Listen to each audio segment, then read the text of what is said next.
Olá, seja muito bem-vinda, seja muito bem-vindo. Eu sou a Flávia Giannini e esse é o videocast Caleidoscópio Jurídico. Acompanhe agora o que foi destaque no universo das leis na última semana. Governo decide manter o déficit zero no orçamento. CNJ definiu o Exame Nacional da Magistratura. E o Conselho de Justiça Federal aprova folga para juízes que acumularem funções. O governo federal anunciou que não vai alterar a meta fiscal de déficit zero para 2024. Essa meta prevê que no ano que vem o governo gastará apenas o que arrecadar e o que tiver em caixa, ou seja, sem aumentar a dívida pública para cumprir gastos ou investimentos. A informação foi anunciada pelo relator da Lei de Diretrizes Orçamentárias no Congresso, o deputado Danilo Forte, do União Brasil do Ceará. Ela foi confirmada logo em seguida pelo ministro das Relações Institucionais, Alexandre Padilha, após reunião no Palácio do Planalto. O relatório preliminar do deputado Danilo Forte foi aprovado pela Comissão Mista de Orçamento no dia 7 de novembro. O texto é um resumo simplificado do parecer principal e não traz alguns temas polêmicos, como o fundo eleitoral. E agora, Valberagra, o que esse anúncio significa para os planos do governo em um ano, inclusive, de eleição municipal? Significa, infelizmente, menos recursos para áreas essenciais como saúde e educação e menos investimento.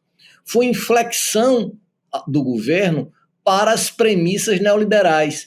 Parece que ele não aprendeu com o segundo governo Dilma, nem aprendeu com o primeiro governo Lula.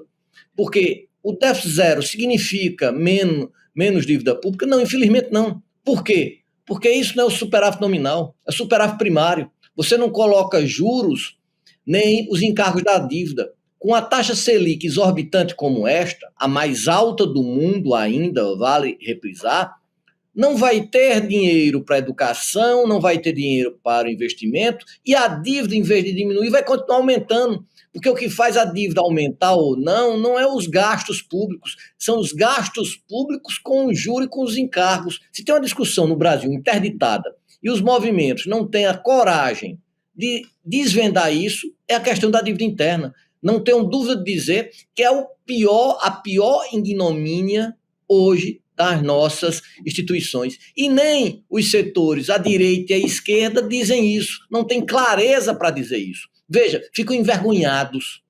E Bolsonaro, com todos os erros, foi, naquela época, o único que teve coragem de colocar os juros a 2%. E ninguém no Brasil vai dizer que eu sou bolsoninho, até porque os meus atos falam por mim mesmo. E foi aprovado o exame pelo Conselho Nacional de Justiça na última semana, o Exame Nacional da Magistratura. O exame deverá ser realizado a partir de 2024 e a aprovação será exigência para concorrer a cargos na magistratura em todos os tribunais do país. O provão, como está sendo chamado, funcionará como um pré-requisito para candidatos que queiram prestar concurso para a magistratura e foi criado, segundo seus defensores, para dar transparência e fortalecimento ao caráter nacional e democratizar o acesso à carreira. A medida se aplica à Justiça Federal, Estadual, Trabalhista e Militar. O provão, Valberagra, ele é constitucional? O que muda na prática? Olha, para esse provão ter uma validade constitucional, ele vai ter que estar na lei orgânica da magistratura. E mais uma vez se fez através de um ato infranormativo. O que é um ato infranormativo? É um ato que não é lei. Então, primeiro vai chover de contestações. Então, dever-se-ia estar onde? Amparada onde? Na lei orgânica da magistratura. Essa é a primeira questão. Aí, mesma posição que nós tivemos na questão do CNJ, na lista, na dúplice por merecimento, um exclusivo para mulheres, toda essa ponderação é mais ainda eficaz nesse contexto agora. Muito mais. Segundo, vamos unificar isso? Vamos. O que é que a gente vai fazer com as peculiaridades locais? Vamos dar transparência. Vamos dar transparência? Quer dizer que está se afirmando que antes não tinha transparência? Então, a grande questão é que essas matérias deveriam ser debatidas nas universidades. Essas questões deveriam ser democratizadas e não num belo dia alguém chega sem nenhum estudo de campo, sem nenhum estudo consequencialista e diz, o mundo, eu vou fazer uma convalidação normativa, o mundo agora vai ser vermelho, o mundo vai ser amarelo. E nós sabemos que não é assim. O grande problema no Brasil é que são cabeças que se acham bastante ilustres, cabeças que se acham bastante pensantes, e algumas não eram nem pensantes nem cabeças antes de estarem nesses cargos, que é mais interessante ainda, se não era uma pessoa que podia ser notada pela inteligência. Não, fulano de tal é preparado, fulano de tal é iluminado. Não, nem isso. Alguns nem isso tem no currículo para dizer. E depois começam a estabelecer isso sem discussão com a sociedade. Sem discussão com a sociedade. Agora, acreditamos que, com a competência do ministro Barroso, essas discussões podem ser levadas, atrasadas, mas podem ser levadas. Então, por enquanto, na prática não muda nada.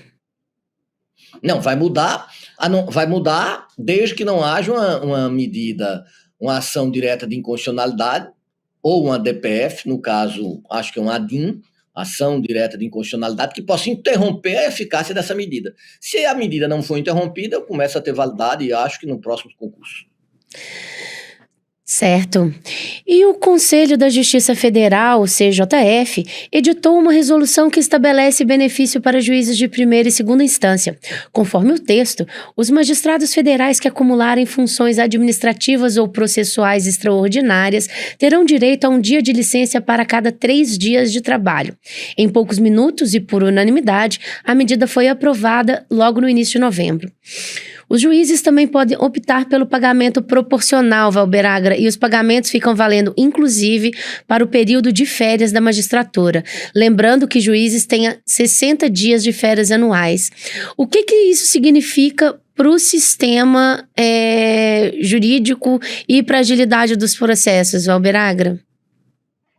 Interessante. O judiciário brasileiro devia ser tão pródigo com o restante dos trabalhadores. Imagina se o STF fosse pródigo nas questões trabalhistas. Imagina se o STF fosse pródigo nas questões econômicas. Até em algumas questões, por distribuição de remédio. É um absurdo, porque nós sabemos que há quadrilhas institucionalizadas, e vou dizer um hard case, como diz do Orco, uma coisa pesada. Porque é justo você, com uma pessoa, gastar 100 mil reais por mês e a outra não ter um remédio para dor de cabeça? É assim que a gente vai fazer política pública no Brasil? Isso é jargão até para a esquerda, que determinados posicionamentos de esquerda, em vez de diminuir a desigualdade, aumenta a desigualdade. É uma coisa assim, é algo surrealista. Então, veja, se o judiciário brasileiro fosse tão pródigo, por que não estender isso aos trabalhadores? Então, é mais um debate de quê? De uma democracia que é bastante elitista. No Brasil, onde a parte da magistratura não se acha servidor público, acha membro do status quo da classe social dominante. E veja, são servidores públicos. E alguns são até privatistas. A gente deveria começar privatizando os próprios cargos, né? Certo. Muito obrigada, Valber Agra. E esse foi o Giro de Notícias do Caleidoscópio Jurídico. E aí, você tem alguma dúvida ou comentário sobre o universo jurídico? Sugestão para o nosso programa? Envie para a gente através dos canais do ICL nas redes sociais. A partir de agora, você acompanha a entrevista de Valber Agra com a advogada e professora Donatella Galindo, vice-diretora da Faculdade de Direito do Recife.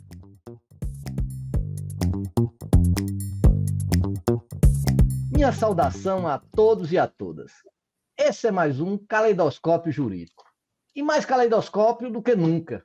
Aqui a finalidade são as provocações e trazer as mais variadas nuances do direito.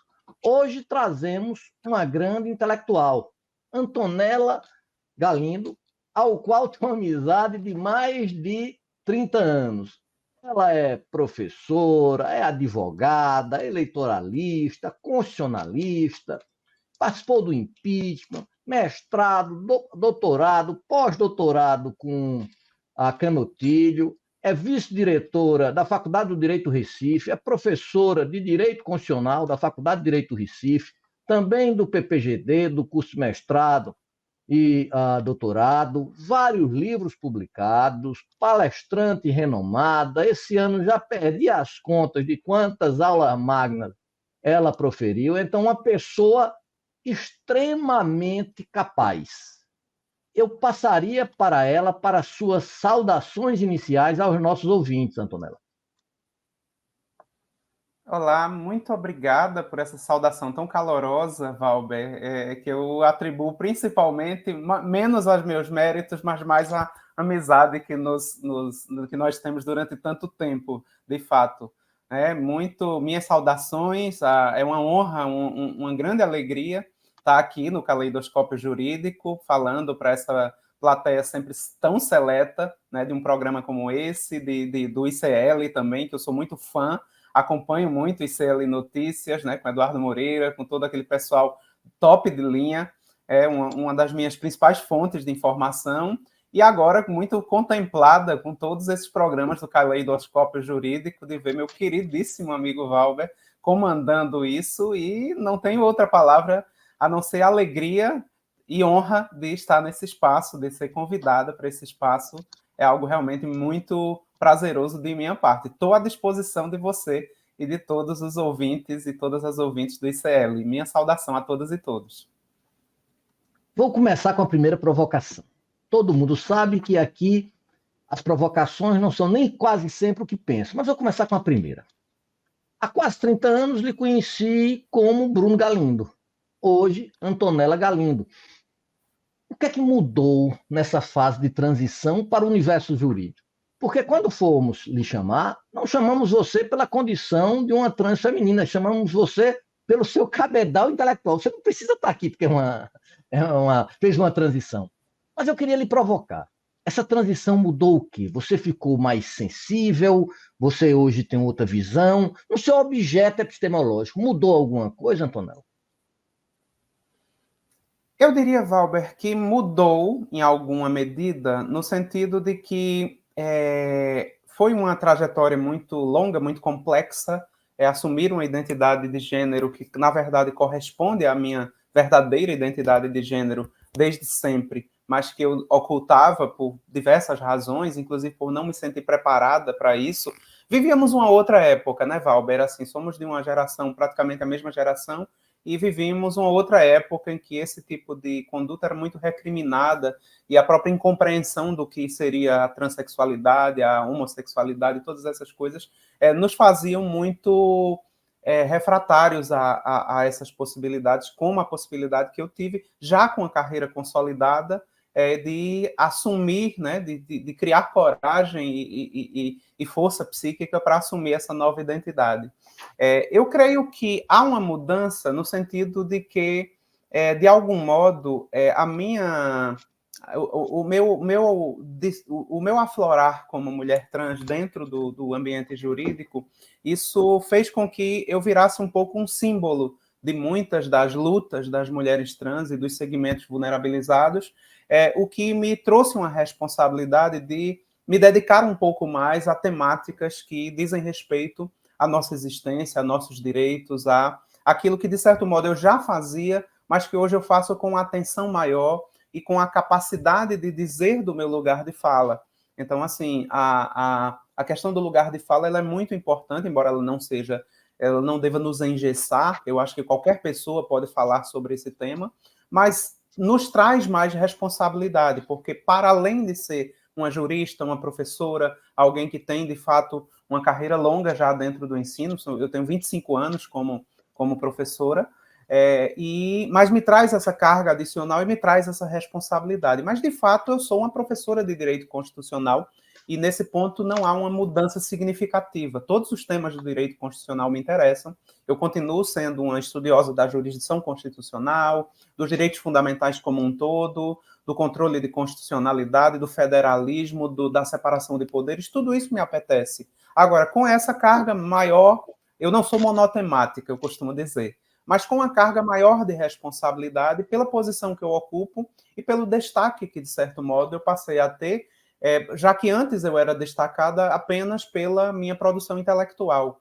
A partir do meu aflorar como mulher trans, isso mudou no sentido de que, para além da minha produção intelectual, eu passei a ser vista como alguém também diferenciada no aspecto de identidade, ou seja, é tão raro que uma pessoa trans esteja no espaço que eu estou, que isso faz com que eu carregue, de fato, essa responsabilidade e, consequentemente, seja mais... Eu acho que eu nunca tive tanta visibilidade como agora, porque eu não sou mais um jurista, eu sou uma jurista que tem também essa característica. Então, eu vejo isso como uma coisa positiva, de um modo geral, mas que eu tenho certeza que não deve obnubilar a questão do que eu produzo intelectualmente, do meu pensamento, que, digamos assim, que está muito além da identidade de gênero, embora a identidade de gênero seja também importante. Então, eu diria que é isso. O que mudou foi mais esse enfoque, mais um pouco mais de dedicação a essas pautas que nos dizem respeito mais diretamente, mas sem dúvida alguma, que eu sou a mesma constitucionalista no sentido geral, um pensamento muito parecido com o que eu já tinha, eventualmente com algumas mudanças, mas, assim, basicamente uma professora de direito constitucional, tal como você também é, um grande constitucionalista, eleitoralista, né? A gente é parceiro disso há muito tempo, né? De trocar ideias, de nos ler mutuamente. Eu creio que a admiração é recíproca, e eu continuo sendo, antes era um professor, agora sou uma professora de direito constitucional, uma constitucionalista, me define bem, sem dúvida alguma. Você falou no lugar de fala, eu não quero nem tocar nisso, eu acho até algo bastante autoritário. Lugar de fala, será que só alguém pode ver o vislumbre? Lugar de fala se adequa ao caleidoscópio? Mas vamos pular. Segunda provocação. Surgiu uma campanha colocando Antonella Galindo ministra do STF. A primeira trans ministra do STF. Eu confesso-lhe que não gostei. Mas não gostei por quê? Porque sua adjetivação é contrária. Você não precisa disso. Você foi e é e será, foi um grande, hoje é uma grande constitucionalista. Isso não mudaria o foco. Isso não iria tirar a sua grandeza intelectual. Primeiro ponto. Segundo ponto, quando nós mais precisamos, aquelas pessoas que representavam minorias, não vou citar nem os fatos históricos, elas cumpriram esse papel de lutar por essa minoria, ou elas foram mera massa de manobra, apoiando, por exemplo, o impeachment de Dilma, que depois vamos falar sobre isso, por exemplo, apoiando todas as medidas de concentração de renda, de construção dirigente invertida, etc, etc, etc. Ou seja, esse discurso não se viu naqueles momentos agudos. E nesse seu momento, não seria melhor dizer que Antonella Galindo deve ser cotada porque Antonella Galindo tem uma produção relevante? Veja, Valber, eu acho que em parte sim, em parte você tem razão, no sentido, eu gosto sempre de destacar isso, quando levantaram essa possibilidade do meu nome ser um nome, digamos assim, ministrável, né, como quando levantaram, não existe propriamente uma candidatura, você sabe bem que isso não funciona dessa forma, né, a partir do momento em que a escolha é do presidente da República, então não existe propriamente, ninguém é candidato ou candidata, né, na verdade, nosso nome circula nos meios jurídicos, nos meios políticos, nos meios sociais, como possibilidades, né, enfim, que não a partir do nosso trabalho. Porém, eu concordo contigo no sentido de que o principal é aquilo que a Constituição estabelece para alguém ser ministro do Supremo, o ministro do Supremo. Perfeito.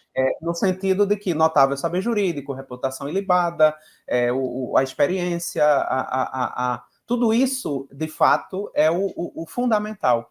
Porém, eu vou, não sei se divergir, mas assim, eu vou pontuar que essa questão da identidade, ela tem uma importância, ela não é central. Eu não diria que uma boa ou má ministra ou mau ministro seria pelo fato de ser de um jeito ou de outro. Mas a identidade, ela cumpre ela tem uma importância no sentido de dar essa visibilização para o problema da representatividade. Então, é bem verdade, você tem razão nesse aspecto, de que nem sempre as pessoas que vêm de uma determinada identidade, seja identidade de gênero, seja orientação sexual, seja raça, seja o gênero ideológica, né? Nem sempre ela vai corresponder àquilo, por isso que não basta ser uma mulher trans, uma mulher negra, uma mulher como um todo, ou um homem negro, seja lá o que for. Isso pode ser uma condição interessante, mas ela por si só não é suficiente. Ou seja, é preciso analisar globalmente se essa pessoa tem atributos sob todos os aspectos para lá estar. E um desses atributos, considerando as injustiças históricas que muitos desses segmentos vulnerabilizados passam, deve ser considerada como um dos aspectos também a identidade. o aspecto identitário, porque, de fato, nós temos, né, se formos observar, você conhece bem o direito constitucional estrangeiro e a formação das Supremas Cortes e tribunais constitucionais, basta dizer o seguinte, Tribunal Constitucional Alemão, hoje ele é composto por 8 ministras e 8 ministros, ou seja, temos ali uma paridade de gênero. Suprema Corte dos Estados Unidos, que hoje nem é tão boa, né? A gente tem decisões ali meio sofríveis. Mas ainda assim, você tem ali 4 mulheres de 9 membros, e 2 dessas mulheres sendo de origem latina e uma negra. Ou seja, temos ali um maior balanceamento que representa melhor a sociedade. E quando as pessoas que lançaram, de certo modo, meu nome como uma possibilidade, já que isso não veio de mim, eu tenho um perfil lá no Instagram, inclusive, que eu não tenho nem a senha desse perfil, né? Foi o pessoal ligado ao movimento LGBT que decidiu fazer isso, decidiu promover, de certo modo, uma discussão sobre a presença de uma mulher trans, diz respeito exatamente ao fato de que temos um segmento que é extremamente hostilizado. O Brasil é campeão de assassinatos de mulheres trans e travestis, pelo 14º ano seguido. Nós temos uma desconsideração dos nossos direitos, na verdade, basicamente foi o judiciário que acolheu nossos direitos, nenhum direito LGBT foi garantido pelo Congresso Nacional. Na verdade, o Congresso muitas vezes quer legislar contra, como essa proposta recente de proibir o casamento homoafetivo, e tudo foi o Supremo. Uma inconstitucionalidade crassa. Eu também acho, eu também já escrevi, inclusive, sobre isso. Mas, assim, você vê que essas pessoas continuam criando espantalhos, criando factoides, nos culpando ou criando histórias completamente descabidas, né? Essa precisam de um inimigo. De que vão fazer cirurgia, precisam de um inimigo, né? Que nós seríamos, iríamos subverter a família, enfim, esse tipo de coisa, né? E aí, assim, nesse sentido, não deixaria de ser algo muito... um recado, digamos assim, para a sociedade, um recado para essas pessoas e para, digamos assim, para dentro do mundo do direito, nós percebermos que corpos trans podem ocupar também esses espaços, como corpos negros, como corpos femininos, como homens negros também, homens gays, etc. Ou seja, a ideia de diversidade dentro do Poder Judiciário que, muitas vezes com as melhores intenções e com pessoas muito boas, mas é um poder judiciário majoritariamente masculino, cisgênero, hétero, branco, ou seja, o olhar a partir do qual esse poder judiciário pode dar para a sociedade, ele é também um olhar identitário, ou seja, não é que isso seja o principal, mas eu acho que isso também deve ser levado em consideração. Eu, pelo menos, vejo dessa forma. Temos até concordâncias, havendo qualificações intelectuais, como você falou, e eu estava me questionando o que ela mudou. Sua sensibilidade, Antonella, ela está bem mais apurada. O começo da resposta foi assim, não que o resto não seja, mas o começo você foi muito incisiva. Eu gosto de provocar. Eu ganhei esse livro aqui, de Elisabeth Roudinesco, que é uma das maiores psicanalistas e uma das maiores históricas da França, historiadoras, desculpem. E ela diz uma coisa assim, interessante. Vou ler só 3 letrinhas que eu queria, e aí eu vou fazer a provocação. Ela diz o seguinte: como conclusão dessa imersão nas trevas do pensamento identitário, ela foi forte, imersão nas trevas, porque daí ela não considera uma treva, mas ela considera alguns desvios, em que muitas vezes se misturam delírio, conspiração, rejeição do outro, incitações e radicalizações subjetivas. E aí ela diz, onde eu deveria optar pelo princípio do eu sou, isso é tudo, sem contestar a diversidade da comunidade humana, nem transformar o universal em diferença em essência. O essencial dela vem a ser o final. Esse negócio de trevas não foi bem empregado por ela, mas ela diz o seguinte: sem contestar a diversidade das comunidades humanas, nem transformar o universal em diferença em essência.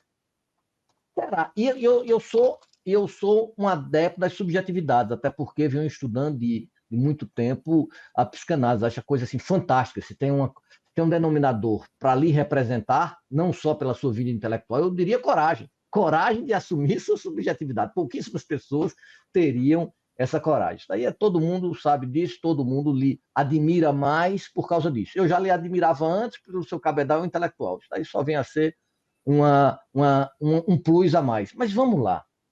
Quando eu tiro a essência da universalidade e coloco a essência do identitarismo, sem tocar no essencial, que são as condições econômicas, socioeconômicas. Porque não adianta, como é que eu vou emancipar a transexual se ela não vai ter emprego? Como é que eu vou? Porque você tem uma carreira de sucesso, mais ainda, como você frisou. A menina na favela não vai ter. Não vai ter atendimento como você teve, está aí mais bonita. Lhe confesso que você está mais bonita hoje do que antes. Vou ainda lhe dar esse elogio. Mas me diga uma coisa, isso é verdade mesmo? Eu posso ter a identidade, ser a essência e não a estrutura econômica? Essa é a minha provocação a você. Veja, Valber, eu primeiro agradeço muito os elogios, né? Eu também acho, né, que a transição me fez bem também nesse aspecto. Mas, assim, respondendo à sua pergunta, veja, eu penso que as identidades, muitas vezes, o identitarismo, tal como ele é colocado, ele é muitas vezes visto como, e em parte é culpa de certos setores da militância, como algo um tanto quanto essencialista. O que é que eu quero dizer com isso? Quero dizer que é como se a discussão identitária por si só resolvesse. Eu gosto muito do pensamento da Kimberly Crenshaw, aquela autora norte-americana, que ela é praticamente a primeira a falar, lá nos anos 80 ainda, em interseccionalidade. O que é que significa isso? Significa que a questão identitária ela não está dissociada de um todo que corresponde às opressões e às vulnerabilizações que estão em torno desse mesmo todo. E que as fragilidades elas são maiores a partir das identidades, ou dependendo da identidade que você tenha, mas elas são interligadas. A perspectiva de você ter, por exemplo, uma mulher trans discriminada, e eu, digamos assim, eu já sofri discriminação, mas minha condição ela é incomparavelmente melhor do que uma mulher trans negra numa comunidade pobre, numa favela ou em qualquer situação dessa, subempregada, na prostituição. Então, há uma diferença muito grande. E essa questão econômica ela é fundamental para se pensar isso. Porque é justamente pela exclusão econômica que muitas de nós somos excluídas também socialmente. Ou seja, isso está interligado. Você Na verdade, representa. eu não acho que tudo se resuma ao econômico. Eu acho que nem tudo se resume ao econômico. Tá? Às vezes eu vejo muita gente também dos setores progressistas dizerem que essa discussão não interessa, porque o que vale é a luta de classes, o que vale é a economia, e eu não sou partidária disso. Eu acho que essas discussões elas são importantes. Elas só não podem ser, não se pode perder de vista que a luta por emancipação econômica ela faz parte disso também.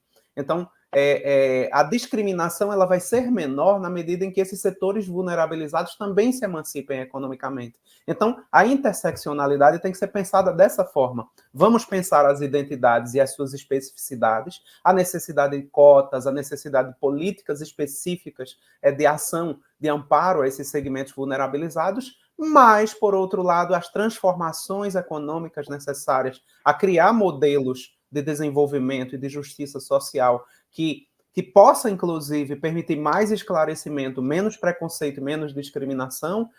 Inclusive, um dos fatores muito básicos de discriminação está na pobreza, na aporofobia. Então, nós temos o quê? Isso é uma exclusão econômica. E, muitas vezes, essa exclusão econômica faz com que a exclusão por outros fatores também seja superdimensionada, seja uma exclusão ainda mais cruel para quem esteja nessa condição econômica e ainda por cima tem uma identidade divergente daquelas identidades consideradas mais padrão ou melhores, né? Assim, socialmente consideradas assim.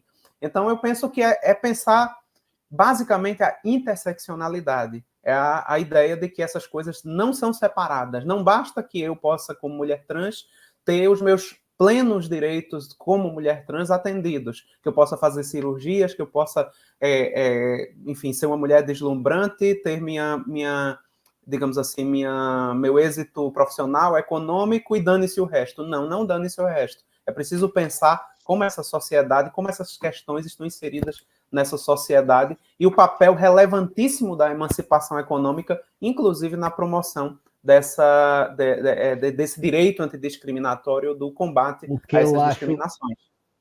O que eu acho mais interessante, concordo com você, em gênero, número e grau, é que veja que não é nenhum antagonismo, é uma contradição. Como é que uma mulher trans, um transexual, um gay, alguém excluído, seja ele qual for, LGBTQI+, ou alguma coisa nesse sentido, pode ser partidário de menos Estado, menos política pública, menos educação, menos ensino público. Isso é interessante. Mas eu tenho várias perguntas para você, Antonella. O nosso problema é o tempo. Até você vai ser nossa estreia no horário nobre. Nós agora tivemos um upgrade, vamos agora para 8h30 da noite. Então, você vai ser nossa estreia, e aí, infelizmente, vamos ter que diminuir um pouquinho o tempo da entrevista. Então, eu queria fazer um pupurri. Você, quando era Bruno, ou agora Antonella, mas só para dar esse lapso histórico, já era um intelectual de renome, já era um professor de renome, e assinou uma defesa contra o impeachment da presidente Dilma. Explica para a gente por que é impeachment ou por que foi golpe. Você considera que foi um impeachment ou foi um golpe? Veja, Valber, eu escrevi, inclusive, um livro na época, né? E escrevi também artigos posteriormente, como se fossem prefácios, não, pós-fácios ao livro, né? Eu escrevi vários artigos depois comentando o pós-impeachment da ex-presidente Dilma. Eu diria o seguinte, que o termo golpe, ele guarda algumas ambiguidades que talvez a gente tenha dificuldade de descrever o impeachment em si como golpe, já que ele seguiu ali uma ritualística, enfim. É possível dizer que foi um golpe parlamentar, né? Agora, não que foi um golpe de Estado no sentido clássico, naquele sentido que você poderia vislumbrar do que foi, por exemplo, o golpe militar de 64, né? Enfim, você tem ali você tem diferenças significativas entre os dois, porque pelo menos no procedimento formal não teria sido golpe. Agora, nós temos ali um caso em que hoje é muito notório perceber-se isso, o próprio Tribunal de Contas já reconheceu, Tribunal Regional Federal também reconheceu. O objeto do impeachment, ou seja, você não tinha uma justa causa para um impeachment. O grande problema ali foi isso. O impeachment ele não é remédio para governo ruim, né? Porque senão o que nós estamos fazendo no sistema institucional é parlamentarizando o presidencialismo, só que importando só as coisas ruins, digamos assim, combinando o que há de pior entre o parlamentarismo e o presidencialismo. Eu vejo muito dessa forma. Colocando, por exemplo, mais poder para o Congresso, e a gente tem hoje essa história tivemos aí o orçamento secreto, essa história das emendas parlamentares, do quanto o governo hoje, o presidente da República, pode menos do que podia no passado, sem importar a responsabilidade, porque no regime parlamentarista você tem, de fato, um poder muito grande do parlamento, mas o parlamento também assume responsabilidade. E no caso, no Brasil, a gente tem meio que um parlamento com muito poder e pouca responsabilidade, e o governo com pouco poder proporcionalmente e muita responsabilidade. Pelo menos é como eu vejo hoje essa configuração do sistema de freios e contrapesos. Isso começa lá com o impeachment. Quando o parlamento decide que, mesmo sem justa causa, a presidente deveria ser deposta, e nesse sentido eu disse e reafirmo que não havia justa causa para o impeachment. Você é uma jurista famosa. Certa feita, há um mês atrás, eu fui para uma conferência dos advogados num estado do Sudeste, e um advogado muito renomado bradou em voz estridente a prisão de Bolsonaro. Pode alguém ser preso sem devido processo legal? Há ainda provas para a prisão de Bolsonaro? Ou a esquerda quer aplicar ou pseudo-esquerda quer aplicar mesmo métodos que foram utilizados contra Lula, que não seguiu contraditório, provas forjadas, etc., etc., seja uma injustiça, quer fazer uma vendita privada no século XXI? Será que é verdade isso ou eu estou enganado, Antonella? Veja, é difícil a gente generalizar, né? É assim, no sentido de que dizer a esquerda, ou o PT, Agora, de fato. Vamos chamar de forças progressistas? Vamos chamar forças progressistas? Forças que se opuseram a Bolsonaro na eleição passada? Isso. Lamentavelmente, nós muitas vezes, pelas predileções ideológicas, a gente fulaniza o debate. Ou seja, muitas vezes eu digo, não, isso precisa acontecer por ser quem é. Ou seja, nós deixamos de analisar exatamente o que ocorreu para que aquela pessoa venha a ser presa, venha a ser condenada, etc., etc., e como de fato se fez com o presidente Lula, ou seja, houve uma escolha dele como culpado para depois buscar-se possíveis provas de para sua incriminação. Isso de forma nítida. E depois, de forma nítida, você tinha ali elementos, pelo menos desde 2016, muito claros da parcialidade do ex-juiz Sérgio Moro, e mesmo assim a coisa foi andando, e o TRF chancelava tudo, o STF a mesma coisa, e nós tivemos o que tivemos, né? Quer dizer, o nosso amigo Lênin Streck bate muito nessa tecla, né? Você também faz isso, do quanto se distorceu devido ao processo legal para se punir criminosos, o que ficou conhecido como lawfare, né? Então, assim, essa batalha judicial em que você escolhe um culpado para depois instituir aquilo que se faz. Eu penso que nós precisamos ter muito cuidado com isso, porque isso pode se voltar, como de fato ocorreu no passado, contra os próprios setores progressistas. É preciso uma defesa muito ferrenha do devido processo legal. É preciso que se tenha cuidado e não se... Eu particularmente, vejo uma amplitude gigantesca de provas contra o ex-presidente Bolsonaro. Entretanto, é preciso que o devido processo legal siga. É preciso que não apliquemos, por exemplo, fala-se muito na prisão dele, mas quais são os requisitos de uma prisão preventiva, de uma prisão cautelar? O 312 do CPP. Eles estão presentes? Se não estão presentes, não é o caso de se aprisioná-lo. Ele foi declarado inelegível e muito bem por sua liderança, inclusive na ação que resultou nisso, porque do ponto de vista da inelegibilidade, aquela questão estava clara. Nós tínhamos ali fatos, digamos assim, abundantes, né, do ponto de vista... Ele, de certo modo, abusou de produzir provas contra si, né, como você bem demonstrou ali, quer dizer, o seu trabalho, por exemplo, não foi de produzir provas, mas foi de aproveitar aquilo ali como argumentação para a ação, para a condenação dele, né? Então, assim... porém, uma prisão cautelar ela precisa ter os requisitos. Se não há esses requisitos, é preciso que se respeite o devido processo legal, inclusive o trânsito em julgado da sentença penal condenatória para uma eventual prisão para execução da pena. Como nós sempre defendemos, eu e você, e uma série de outros juristas, e eu, particularmente, continuo a defender. Eu não defenderia que se fizesse com o Bolsonaro, por menos que eu goste dele, o mesmo que se fez com o Lula. Não se trata de uma vendetta, de fato. Se trata de aplicar o devido processo legal, que para mim já vai ser suficiente. Assim, a impressão que eu tenho é que com o devido processo legal, você já resolve isso, já pune quem tem de punir, golpistas, pessoas que tentaram atacar o Estado Democrático de Direito. Basta o devido processo legal, com todas as garantias possíveis, para que essas pessoas respondam pelo que fizeram. Antonella, infelizmente vamos chegando ao nosso termo. Mas eu queria fazer um bate-bola, tentando ser bem pragmático. Eu vou fazer uma coisa e você me diz algo bem curto, para que os nossos ouvintes possam lhe entender mais. Você acredita no Estado de Direito? Sim, com toda certeza. O Estado de Direito, ele pode namorar, noivar com autoritarismo? Absolutamente, nenhuma hipótese. É antagônico a qualquer forma de autoritarismo ou tirania. A universidade pública é essencial para o país?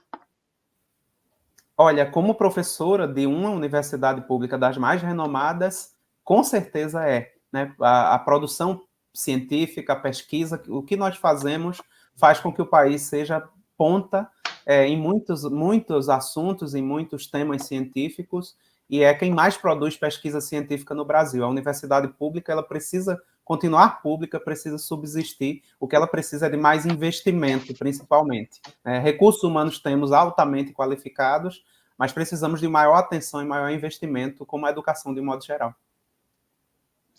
A saída para a mediocridade intelectual brasileira hoje? Eu acredito que sim, Valber. Eu sempre, como educador, eu não posso pensar que isso seja uma batalha perdida, ainda que a gente perca muito. Mas eu creio que sim, eu creio que nós, professoras e professores, temos um papel fundamental nisso, em fomentar a curiosidade intelectual, em fomentar a reflexão, em alertar nossas alunas e alunos para que não se percam com superficialidades, que sejam que vão à profundidade das coisas, que vão ao âmago das coisas, que estudem com afinco. Eu sempre tenho muita esperança de que, pela educação, a gente possa superar essa mediocridade. Uma definição, a provocação das provocações. Uma definição para amor. Seria intensidade? Eu acho que sim, eu acho que sim. Amor significa muita coisa, né? Significa renúncia, significa alteridade e significa intensidade também, né? Fazermos as coisas com muita paixão, muita dedicação. Eu acho que amar a vida, amar o próximo, amar as pessoas, amar os amigos, existe uma forma muito boa de amor, que é o amor pelos amigos, e amar quem a gente, de repente, queira se juntar a um companheiro, a uma companheira, seja quem for que a gente escolha como parceiro ou parceira nessa jornada de vida também. Também intensidade tem muito a ver com isso. É um pouco, talvez, o que o grande poeta Vinícius de Moraes falava do eterno enquanto dure. Talvez diga muito respeito a isso. Eu acho que a intensidade vale mais do que a duração. Você viver anos uma vida medíocre, é melhor você encurtar isso e viver uma vida intensa e verdadeira, alegre, pujante e fazendo a diferença na vida das pessoas. Acho que é isso. Antonella, eu estou muito satisfeito. O Caleidoscópio está aqui regozijando, o pessoal da produção está assim, literalmente lhe amando, tá certo? Eu já lhe conhecia, não esperava diferente. Passo a você suas depreensões finais. Bom, eu só tenho a agradecer, Valber, a você pela amizade, pela enorme consideração de me trazer aqui ao Caleidoscópio.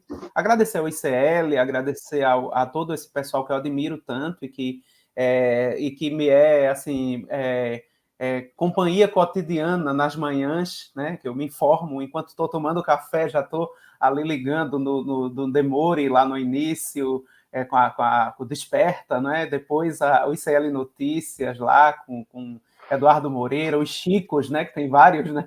Enfim, e as participações, a sua participação, a participação de Lênio, nosso amigo, de vários juristas e várias pessoas, né? A Heloísa Vilela, né? Uma baita de uma jornalista, né?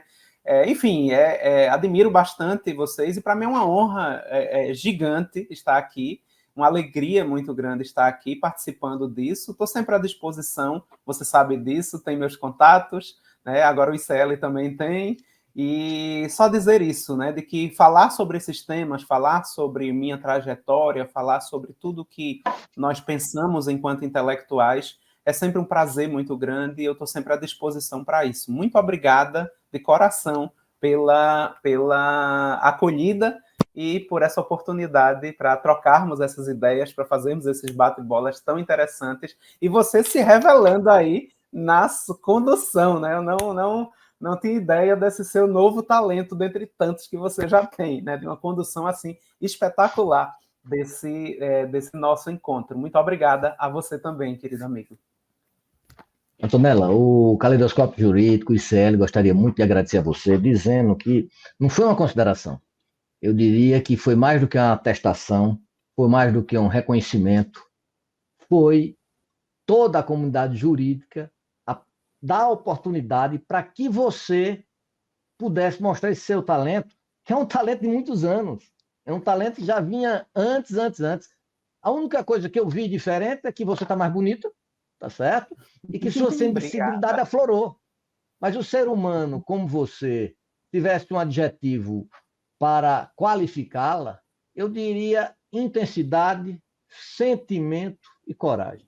Esses 3 trinômios ia acrescentar, porque tanto antes como agora e no futuro, você é um ser humano que tem todo um princípio ético, e essas causas você não abraçou de hoje. Você não está nisso daí de hoje. Eu lhe conheço de muitos anos, há apenas uma sensibilidade aflorante com mais intensidade.